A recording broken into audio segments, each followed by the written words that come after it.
Hey Jim, good to see you. Hi, Jim. You ready for your appointment? Right, Emma? Good to see you again. Good to see you. All right, let's sit back.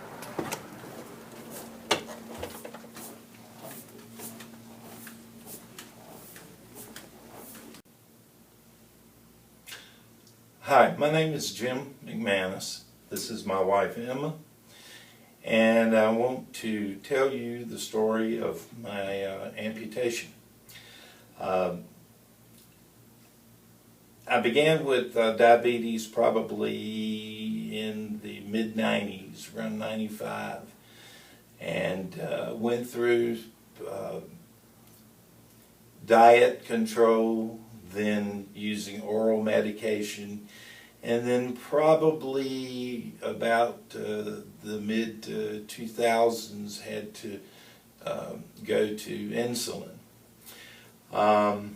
Around 2009, I started experiencing some neuropathy in my legs, which of course means that you can't feel an injury, and I started developing these sores on the pressure points of my feet.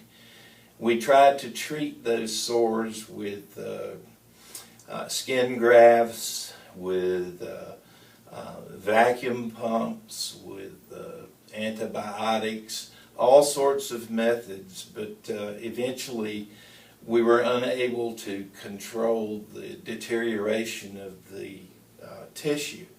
So then we began the process of amputation, and it started with a toe on the left foot, and then we were getting ready to have to do amputation of toes on the right foot when we started attending a wound clinic, which is a special sort of facility that they concentrate on wounds that don't heal properly. They really emphasize wound care for diabetics. The doctors who participate in those wound care type clinics, wherever they are much more focused on the type of healing necessary when you aren't able to do it naturally. So as we were attending this wound care clinic, then we were introduced to a surgeon whose first response was to go ahead and do some amputation of toes on the left foot, and then do some deep cutting on the right foot to try to get rid of the bad tissue. So we went through that operation. Well, once again, that was unsuccessful, so by August of 2011, we decided that we would go ahead with amputation of both feet. So this surgeon who was working with us elected to do a procedure called a SIMS procedure. And what they do in the SIMS procedure is they cut off your foot and the ankle part of your foot, but they take your heel and wrap it around the bottom in order to give you a tissue base on the bottom of your residual that will withstand the pressure that you would put on it as you walk. So that was their first effort. Unfortunately for us, within a few weeks of that surgery, the residuals, which is what they call the stumps now. When I was growing up, they were called stumps. Now the politically correct word is residuals.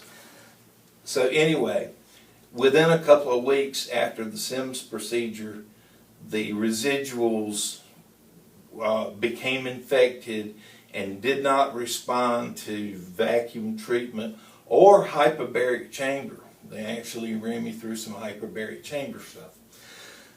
So the decision was made that we would move up the leg, and the surgeon would hopefully find tissue that had good enough blood flow to sustain the healing. We did that procedure in the latter part of August, and After that procedure, I did, about 10 to 12 days in the rehab hospital, and then 4 months or so of outpatient rehab. But after that procedure, it was clear that the residuals were going to heal properly. They responded quite differently than after the Sims procedure. Now, my wife, throughout this whole experience, provided a lot of the home health care nursing.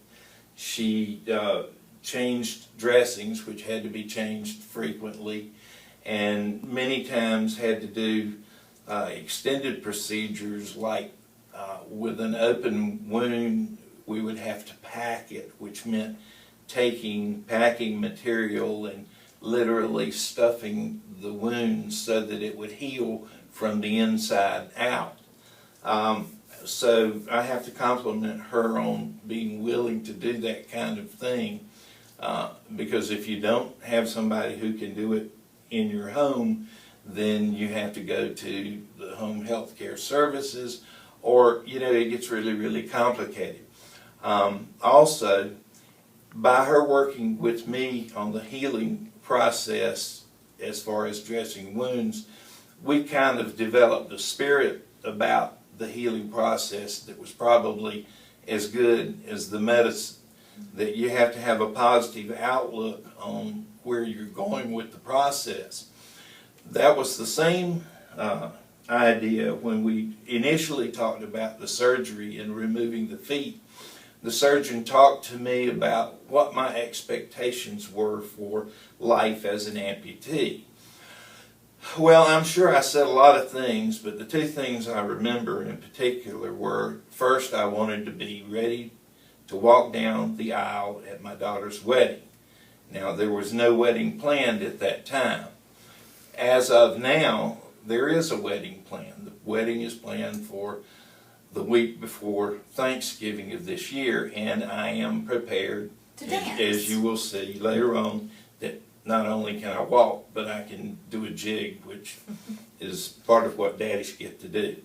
The other thing that I had mentioned to the surgeon about my expectations was that I was going to play golf. Now, I had never played golf before, so I'm not sure why I said that, but he held me to that goal, and in fact now I play, every week. I am working with a friend of mine who is a pro, and the prosthetics that I have are specifically designed to give you the physical motion that you need to play golf. I had never played golf before, so later on, one of the guys that I was playing with explained it to me, or explained why I wanted to play golf. He said it this way. He said, every day when you get up, everything is a challenge to you. He said, so why not learn to play golf? He said, that's just simply another thing that you see that you're going to do. I think he's right. I think for people who deal with the loss of a limb or any limitation, as it may be described, has a challenge, and you can look at it as either something that's going to limit you or something that's going to free you. I tell people now that, in fact, I would not trade my legs, if I could, for the experiences that I have had since losing them. It has simply been an opportunity to talk to people, to encourage fellow amputees, to educate non-amputees, and to demonstrate to people that limitations are out there for everybody in everything, and how far you go depends upon how much you want to let a limitation restrict you. I have gone out and about almost every day since my surgeries. Very recently I took myself on an overnight weekend trip by myself, which was something that was somewhat of a milestone. I wanted to be sure that I could handle myself in a new situation where I didn't know whether there would be handicapped accommodations, and in fact, when I ran into questions or concerns, I adapted. And I think that that's the attitude that one needs to have, is that you're going to adapt to the needs of the situation. I want to take a few minutes to talk about how a person feels when they are facing a physical limitation. But Emma has a real insight there, so I'll let her tell you. I wanted to say that everyone has a bad day. People without limitations have bad days. Elderly people have bad days. Young adults have bad days. But you have to recognize that they're going to be there and say to yourself, okay, this hour, I don't feel good this hour. And I'm not going to feel good for this hour. But an hour from now, I'm going to feel better. And I also want to say that this is a process. And we encourage you to look forward and to think about the process every day and how you're getting better every day, and to continue to be positive. I think the other thing that we can offer as a suggestion based upon our own experience is that take the focus off of yourself. If you will get up, get dressed, get out, you will find opportunities to be of service to someone somewhere. And by doing that, then you'll suddenly realize that you've been given a gift. This has been our experience, and I would encourage you to look at it that way. I want to thank you for listening to us, and hopefully we've said something that would be encouraging to you, and the best of health to all.